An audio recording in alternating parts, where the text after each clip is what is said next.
नमस्कार सर्वांना. श्री स्वामी समर्थ. पितृपक्षात राशीनुसार पितरांचे श्राद्ध करा, वर्षभर घरात राहील समृद्धी. चला तर मग पाहूया.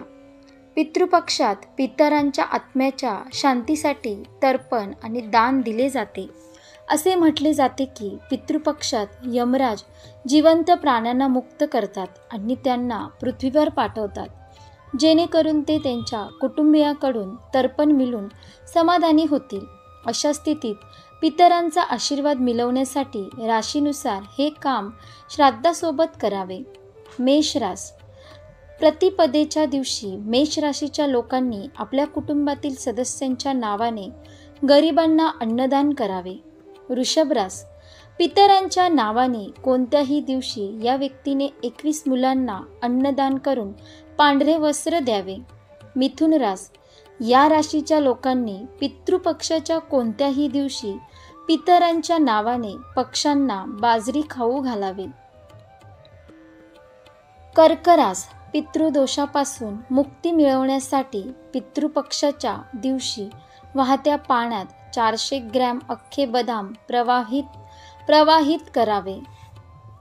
सिंह रास. सिंह राशीच्या लोकांनी पितृपक्षात गरिबांना कोरडे धान्य आणि पिवळे वस्त्र दान करावे.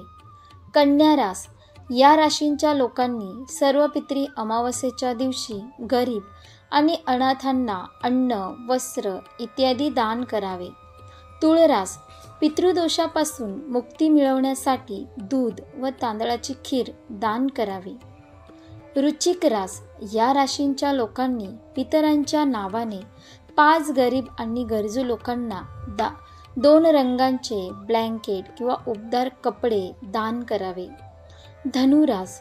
या राशींच्या लोकांनी पक्ष्यांना खाऊ घालावे आणि गोशाळेत चारा दान करावा. मकर रास. पितृदोषापासून मुक्ती मिळवण्यासाठी पितृपक्षात गंगेचे पाणी टाकून स्नान करावे. शनी मंदिरात जाऊन अंध अपंगांना अन्नदान करा. कुंभ रास. पितृदोष निवारण्यासाठी 11 श्रीफळे घेऊन त्यावर पितरांची नावे लिहा आणि ती या वाहत्या पाण्यात प्रवाहित करा. मीन रास. गरिबांना दूध किंवा दुधाची खीर खायला द्यावी. मीन रास. गरिबांना दूध किंवा दुधाची खीर खायला द्यावी. अशा प्रकारे आपण पाहिलं, पितृपक्षात राशीनुसार पितरांचे श्राद्ध करा, वर्षभर घरात राहील समृद्धी. आशा करते तुम्हाला ही व्हिडिओ नक्की आवडली असेल तर लाईक करा, शेअर करा आणि आपल्या योगेश्वर कृपा या चॅनलला सबस्क्राईब करा. भेटू एका पुढच्या नवीन व्हिडिओमध्ये. धन्यवाद.